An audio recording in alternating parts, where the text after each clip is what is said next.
ललित कलाओं का इतिहास गुफा चित्रों और नक्काशियों के साथ प्रागैतिहासिक काल से शुरू होता है, जो मानवता की चित्रण और संचार की सहज इच्छा को दर्शाता है। मिस्र, ग्रीस और रोम जैसी प्राचीन सभ्यताओं ने मूर्तिकला, वास्तुकला और दृश्य कलाओं में महत्वपूर्ण उपलब्धियों के साथ परिष्कृत और कलात्मक रूपों का विकास देखा है। कुछ इतिहासकार ऐसा मानते हैं कि ललित कला जो है वो एकमात्र चित्रकला, मूर्तिकला, वास्तुकला या छापने की विधि तक ही सीमित थी। परंतु आज के संदर्भ में ललित कला का रूप जो है कुछ इस तरह से विस्तृत हो गया है। कला में दिखने वाली कला के साथ निष्पादन कला, मूर्तिकला, चित्रकला, लेखन कला, संगीत कला, नृत्य कला, वास्तुकला, विविध शैलियों को जो है ललित कला से अब जोड़ा जा रहा है। ललित कलाओं का उद्देश्य हम देखते हैं कि हम मान सकते हैं कि ये जो है मानवीय भावनाओं, विचारों और अनुभवों के सौंदर्यपूर्ण से मन भावन और विचारोत्मक तकनीकों से व्यक्त करता है।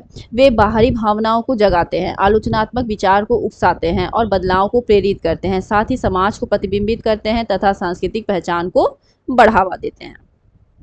नमस्ते दोस्तों, स्वागत है आप सबका art and culture with Priyanka में। मैं हूं प्रियंका और अगर आप चैनल में नए हैं, वीडियो को पहली बार देख रहे हैं, चैनल को सब्सक्राइब जरूर कर लीजिएगा। साथ ही बेल आइकन को प्रेस करना मत भूलिएगा ताकि आने वाली वीडियोस का नोटिफिकेशन आप तक इजीली पहुंच जाए। और इस वीडियो को शेयर कीजिएगा अपने दोस्तों के साथ ताकि इस वीडियो का लाभ जो है उन्हें भी मिल सके। तो आज का जो हमारा टॉपिक है वो है हिमाचल की प्रारंभिक हस्तकला की कलात्मकता। इसमें हम हिमाचल की प्रदेश में होने वाली विभिन्न प्रकार की हस्तकलाओं के बारे में जानेंगे। ठीक है, तो जैसे कि हम जानते हैं कि एक कलाकार जो है वो एक कुशल कारीगर या निर्माता या व्यवसायी होता है। तो 12 जिलों की जो देवभूमि है हिमाचल प्रदेश की झलकती गौरवमयी सौंदर्य, संस्कृति और परंपरागत जनजीवन, बोली, भाषा और गीत संगीत, वाद्यों और पहाड़ी परिवेश के संयोजित एवं श्रृंगारित प्रस्तुतिकरण की झलक में संचारित कलात्मकता जो यहाँ की ललित कला के विभिन्न आयामों में अभिव्यक्त होकर सृजनात्मकता की श्रेष्ठता का सौंदर्य बोध पूरे विश्व में करवाती है। यहाँ पे हम देख सकते हैं कि हस्तकलाओं में सौंदर्य की सर्वांगीण अभिव्यक्ति समस्त विश्व को अपनी ओर आकर्षित करने पर विवश कर देती है। हिमाचल प्रदेश की कुछ निम्नलिखित लोक कलाएं हैं जिनको हम एक पर एक देखेंगे आगे जाकर। पहला तो हम यहाँ पे देख सकते हैं कि पहाड़ी लघु हस्तकला। इसमें क्या होता है कि यह एक परंपरागत पहाड़ी लघु चित्रकला है जो कि रेखा प्रधान शैली है। इसमें हम देख पाते हैं कि यह हस्त निर्मित कला जो है कागज, बारीक तुलिकाओं और प्राकृतिक रंगों का विस्मयानुगत प्रयोग करके इसको जो है बनाया जाता था। इसमें विभिन्न शैलियां हमें देखने को मिलती हैं, जैसे कि गुलेर हुआ, कांगड़ा, नूरपुर, चंबा, बसोली, मंडी, कुल्लू, सिख और गढ़वाल इत्यादि शैलियां जो है पहाड़ी लघु चित्रकला शैली के अंतर्गत पड़ती हैं। इन चित्रों की मुख्य विशेषताएं क्या हैं? तो यहाँ पर 12 मासा का चित्र देखने को मिलता है। रागमाला, रामायण, बिहारी सतसई, गीत गोविंद, नायिका भेद, शिव पार्वती, राजसी और पहाड़ी संस्कृति को यहाँ पर हम देख सकते हैं। चित्रकला का जो विकास है वो 17वीं शताब्दी से लेकर 20वीं शताब्दी के मध्य में हुआ है और 21वीं शताब्दी में यह चित्रकला जो है गुरु शिष्य परंपरा के लिए एक अत्यंत महत्वपूर्ण भूमिका निभाई है और जिसमें जो है कांगड़ा, चंबा और शिमला में जीवंत ये भूमिका हमें देखने को मिलती है। अब हम आते हैं अपनी पहाड़ी चित्रकला पर। पहाड़ी चित्रकला ये जो है ये एक मिनिएचर पेंटिंग या लघु चित्रकला, मिनिएचर पेंटिंग या लघु चित्रकला जो है हम पहाड़ी चित्रकला को कह सकते हैं। चित्रकला की विशेषता जो है यह बारीकी, इसमें कारीगरी देखने को मिलती है। पहाड़ी कलम विश्व स्तर पर विख्यात हुई, उसे कांगड़ा कलम के नाम से भी जाना जाता है।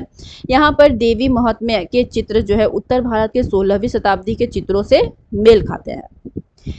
हम देखेंगे इसके बाद चंबा कलम चित्रकला शैली जो कि बसोली चित्रकला शैली, यहाँ इसमें जो है बसोली चित्रकला शैली ने कलाकार निक्कू की कलाकृतियों के साथ इसे पहाड़ी चित्रकला का नाम दिया। यहाँ पे हमें एक कलाकार देखने को मिलता है जिनका नाम है निक्कू, जिन्होंने जो है पहाड़ी चित्रकला का नाम दिया है इसे, जो कि बसोली चित्रकला के कलाकार थे। 18वीं शताब्दी में गुलेर से चंबा में आकर ये जो है बस गए थे। राजा उदय सिंह और जय सिंह दोनों ने इस पहाड़ी चित्रकला शैली को अपने संरक्षण में बढ़ाया। ये इस तरह का जो है हमें चंबा कलम चित्रकला देखने को मिलती है। इसमें हम देख सकते हैं कि चंबा कलम में वैसे तो लघु और भित्ति चित्रों पर ही बहुत कार्य हमें देखने को मिलते हैं, लेकिन इसमें जो है मुगल शैली का भी प्रभाव हमें देखा गया और और जो है इसमें चित्रों में हमें लहरू, दुर्गा, मियाँ, जारा सिंह का नाम जो है स्वर्ण अक्षरों में हमें चित्रों में देखने को मिलता है। चित्रकला का विषय वस्तु जो था वो कृष्ण लीला, शिव पार्वती, राम दरबार और प्रकृति में पशु पक्षी और नदियाँ, तालाब इत्यादि थी। चित्रकला में रंगों की छटा जो है देखने को मिलती है। और नेक्स्ट हम देखते हैं कि मंडी कलम। मंडी कलम में आप देख पाएंगे कि ये जो है एक लोक कला चित्र शैली है। इसमें रियासत काल में राजश्रय में फली फूली पहाड़ी चित्रकला शैली के चित्रण की बारीकियों को लिए ये मंडी कलम जो है प्रसिद्ध है। इसमें गणेश, सूर्य, पांडवों, दुर्गा, काली जैसे धार्मिक चरित्रों के अलावा सैनिक, यमराज, नारी आदि का भी चित्रण जो है हमें मंडी कलम में देखने को मिलता है। मंडी कलम में प्राकृतिक रंगों का उपयोग जो है देखा गया है। ये रंग जो है मिट्टी, पत्थर, वनस्पति, फलों या धातुओं से मिलकर बनाए जाते थे।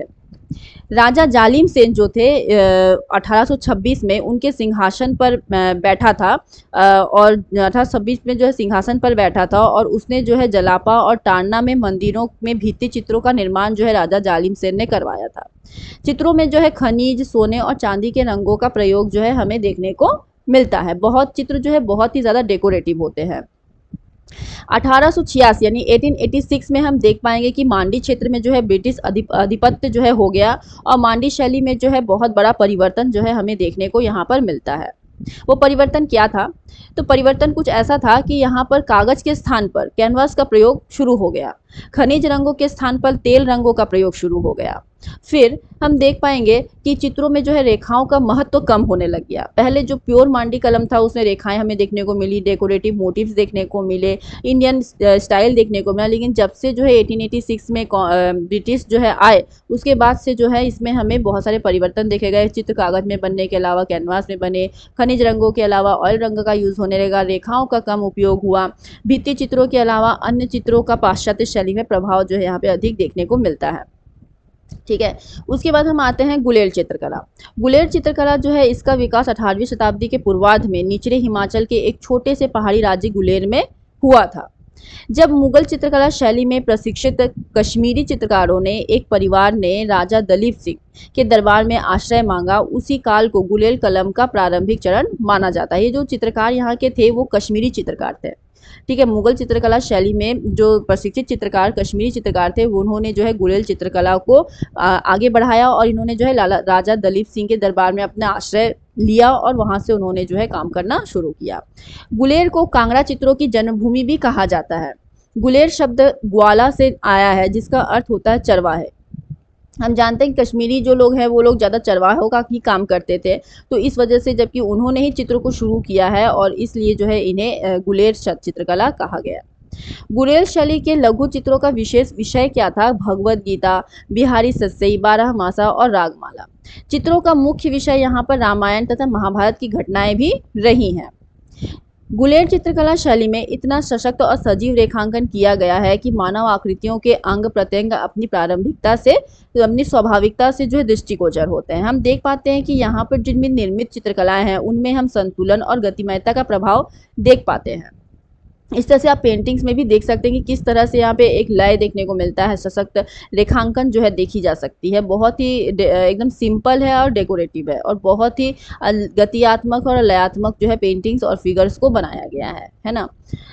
उसके बाद हम आते हैं कांगड़ा चित्रकला। कांगड़ा चित्रकला जो है वो इसका विकास जो है कचोट राजवंश में हुआ, जिसके राजा थे राजा संसार चंद कचोट। उस समय जो है 1776 टू 1824 के टाइम पे जो है इनका शासनकाल रहा, और उस समय हम देख सकते हैं कि 18वीं शताब्दी के मध्य में बसोली चित्रकला विद्यालय के लुप्त होने के बाद ही कांगड़ा चित्रकला शैली का जो है विकास शुरू हुआ। इसमें दर्शनीय और रोमांटिक ये चित्रकला शैली थी। पौराणिक कथाओं और रीतिकालीन नायक नायिकाओं के चित्रों की प्रधानता हमें यहाँ पर देखने को मिलती है। साथ ही गौण रूप से यहाँ पर व्यक्ति चित्रों का भी स्थान है, यानी पोर्ट्रेट पेंटिंग भी हमें यहाँ पर देखने को मिलता है। सर्वाधिक रूप से हम देखें तो इसमें जो है स्त्रियों की आकृतियां हमें देखने को ज़्यादा मिलती हैं कांगड़ा पेंटिंग में, जहां पर स्त्रियों को भारतीय परंपरा के अनुसार नारी के आदर्श रूप को जो है यहाँ पर इन्होंने ग्रहण किया है। चित्रों में जो है स्त्रियों में हम देख पाएंगे कि सतकुल को अभिव्यक्त करने वाली वस्त्र, चांद की गोल मुखाकृति, बड़ी भावपूर्ण आंखें, भरे हुए वक्ष, लयमय उंगलियां, मुख में छिपा हुआ रहस्य का भाव इत्यादि जो है स्त्रियों के कैरेक्टर को हमें यहाँ पर दिखाया गया है। कांगड़ा चित्रकला शैली में प्राकृतिक विशेषकर पर्वतीय दृश्यों का प्रयोग भी देखने को मिला। यहाँ पे मुख्य विषय जो थे राधा और कृष्ण की प्रेम कहानी, नायक नायिका, 12 मासा, रात्रि दृश्य, नल और दमयंती की कहानियां, तूफान और बिजली के भी दृश्य यहाँ पर देखने को मिलते हैं। कांगड़ा चित्रकला शैली की मुख्य विषय की हम लोग बात करें तो हम लोग देख पाते हैं कि यहाँ पर चित्रों में श्रृंगार रस का प्रभाव ज्यादा देखा जाता है। कांगड़ा चित्रकला की कलात्मकता को गुलेर राज्य के एक पूर्व चित्रकार पंडित सौ के बेटों नैनसुख और मनकू ने भी और अमर कर दिया। यहाँ पे हमें दो कलाकार देखने को मिलते हैं, मुख्य रूप से नैनसुख और मनकू। ये जो थे पंडित सौ के बेटे थे। यहाँ पर इसके अलावा और भी कलाकार हैं, जिसमें आ जाते हैं मनकू, खुशाला, किशन लाल, बसिया, पुरखू और फत्तू सहित प्रभावशाली कलाकारों के एक समूह ने 18वीं से 19वीं शताब्दी के बीच इस कला के विकास को प्रसार में महत्वपूर्ण भूमिका निभाई थी। नेक्स्ट हम आते हैं थांका पेंटिंग में। थांका पेंटिंग जो है, आप यहाँ पेंटिंग देख के समझ सकते हैं कि ये जो है एक माने बौद्धिस्ट टाइप का पेंटिंग है, बुद्ध से प्रभावित पेंटिंग है। तो यस, इसमें जो है बौद्ध धर्म के अंतर्गत परंपरागत चित्रण शैली है और जो कि धार्मिक विषयों पर जो है आधारित होती है। इसमें बहुत ही ब्राइट कलर देखने को मिलता है और बहुत ही ज़्यादा डेकोरेटिव है पेंटिंग। ठीक है, मुगल शाही प्रभाव है, यहाँ पे हंसिया का हम लोग यूज़ देख पाते हैं। ज़्यादातर आप पेंटिंग में हंसिया का यूज़ देख पाएंगे और बहुत ही लाइन जो है एकदम फाइन है। और इसमें जो है बारीकी तुलिकाओं का यूज़ किया गया है, प्राकृतिक रंगों का यूज़ किया गया है। चित्र को जो है कपड़ों पर बनाया जाता था। कैसे कपड़े होते थे? ये कपड़े जो है सूती वस्त्र होते थे और उन्हें धोकर सुंदर से साफ करके फिर उसमें जो है चित्रों को बनाया जाता था। महायान और ब्रजयान बौद्ध धर्म के थांका का बहुत बड़ा स्थान जो है हमें पेंटिंग्स में देखने को मिलता है। यहाँ चित्रकला बिना किसी भी गुम्बा या फिर अन्य धार्मिक स्थलों के अधूरा होता था। ये चित्रों को जो है धार्मिक स्थलों में ही के लिए ही जो है बनाया जाता था विशेष रूप से। थांका पेंटिंग की पवित्र कला जो है 7वीं शताब्दी की है और इसमें जो है नेपाली और तिब्बती संस्कृति का अनुकाम मिसाल जो है हमें यहाँ पर देखने को मिलता है। साथ ही हम थांका पेंटिंग में अजंता अत्यंत प्राचीन पेंटिंग जो है यह पेंटिंग है और इसमें जो है अजंता और तांबो मोनास्ट्री के भित्ति चित्रों का की परंपरा से जो है ये पेंटिंग प्रेरित हुई है। हम इसमें अजंता और तांबो मोनास्ट्री का जो है प्रभाव हम यहाँ पर देख सकते हैं। आप हाथों की मूवमेंट देखिए, फिर मोटिव्स देखिए, ये सब जो है हम अजंता शैली में देख पाते हैं ना। बोधिसत्व पद्म पाणी में हम देख पाते हैं इस तरह से उन्होंने हाथ अपने जो है फोल्ड किया है, कमल रूपी हाथ इस तरह का। तो उस तरह का प्रभाव जो है हमें यहाँ पर देखने को मिलता है। ठीक है, और इसके केंद्र में जो है कांगड़ा, मंडी, कुल्लू, मनाली, शिमला, लाहौर, स्पीति और लेह लद्दाख इत्यादि जो है क्षेत्र आते हैं। परंपरागत रूप से थांका पेंटिंग न केवल सौंदर्य के लिए मूल्यवान थी बल्कि मुख्य रूप से यह ध्यान संबंधी प्रथाओं में भी सहायक रूप में उनके प्रयोगों के लिए काम आती थी। जबकि इसको जो है धार्मिक स्थानों पर रखा जाता था तो ये जो है ध्यान धारणा इत्यादि के लिए भी जो है बहुत ही प्रभावशाली पेंटिंग मानी जाती है। नेक्स्ट हम आते हैं कि काष्ठ चित्रकला, हस्तकला। काष्ठ हस्तकला में हम लोग देखते हैं कि ये जो है पूरी लकड़ी की बनी हुई है और लकड़ी पर ही की जाने वाली उत्कीर्णता को जो है काष्ठ हस्तकला कहा जाता है। काष्ठ शिल्प के लिए प्रसिद्ध स्थान जो है चंबा, तीसा, कल्पा, किन्नौर और कुल्लू है। गांव के घरों का निर्माण दरवाजों, खिड़कियों, बालकनी, पैनल इत्यादि पर नक्काशी के साथ इसका जो है उपयोग होता था। काष्ठ शैली में हम लोग देख सकते हैं कि ये बड़े और लघु मंदिर, या फिर देवी देवताओं के प्रतिरूप का काष्ठ उत्कीर्ण, घर, भवन, महल और उसके दरवाजों पर झालर, खिड़कियां, काष्ठ पैनल, मुखौटे, संदूक, कड़ी इत्यादि जो है बहुत कुछ नक्काशी करके, लकड़ियों पे नक्काशी करके इसको जो है बनाया जाता था।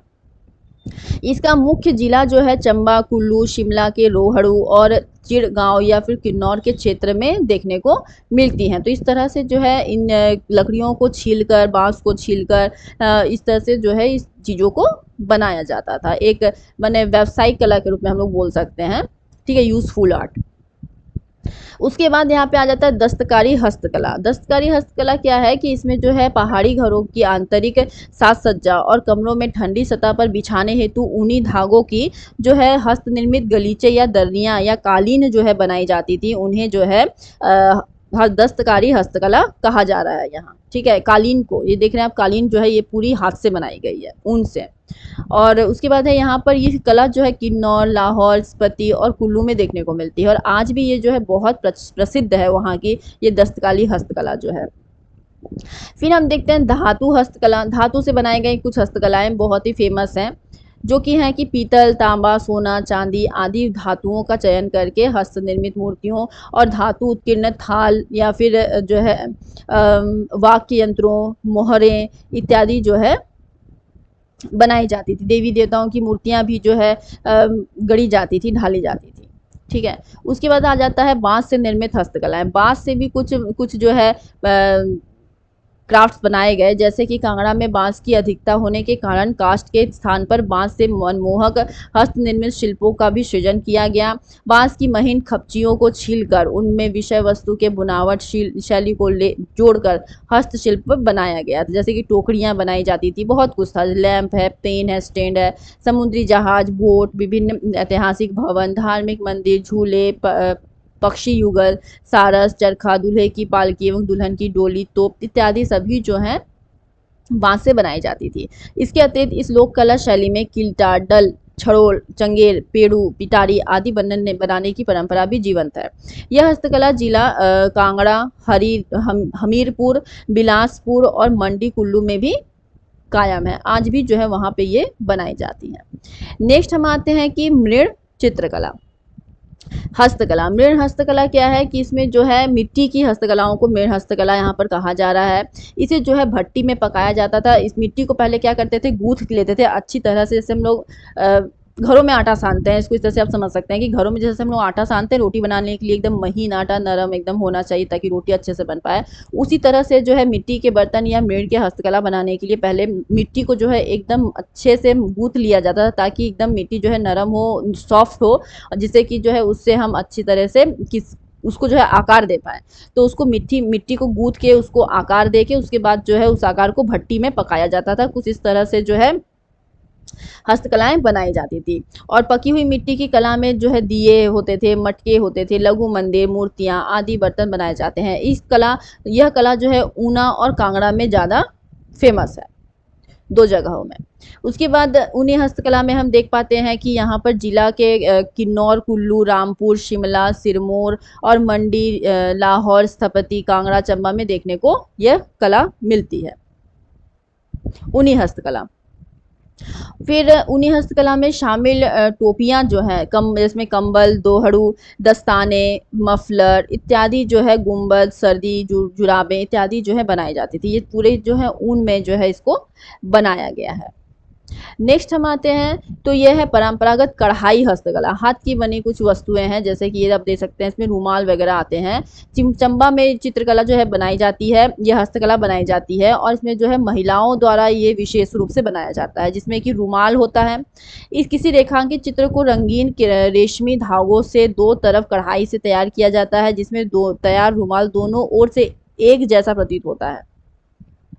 माने रुमाल इस तरह से बनाया जाता है कि अगर आप उसको सीधा देखें या उल्टा देखें, दोनों तरफ से आप देखेंगे तो दोनों तरफ से एक ही जैसा लगेगा, किसी में भी मतलब अंतर नहीं दिखेगा कि ये मतलब उल्टा साइड है और ये सीधा साइड है, इस तरह का पता ही नहीं चलेगा आपको। ठीक है। और हम देख सकते हैं कि ये मुख्य रूप से इसमें जो विषय वस्तु जो थे, सब्जेक्ट मैटर क्या क्या था कि इसमें राधा कृष्ण, शिव पार्वती, पहाड़ी संस्कृति पर आधारित होते थे ये जो है रुमाल चित्रकला, हस्तकला। और इसी विधान से पंख, सिरहाने की आवरण और चादरों को भी सुंदर कढ़ाई करके बनाया था। इसमें रुमाल ही नहीं बल्कि इसमें जो है चादर वगैरह भी जो है बनाए जाते थे। तो आज का वीडियो हमारा यहीं तक था। वीडियो अगर आपको पसंद आता है चैनल को लाइक, शेयर, सब्सक्राइब जरूर कर दीजिएगा, और चैनल में बनी रहिएगा। दोस्तों तक इसको शेयर जरूर कर दीजिएगा। मिलते हैं हम नेक्स्ट वीडियो में, तब तक के लिए टाटा बाय बाय।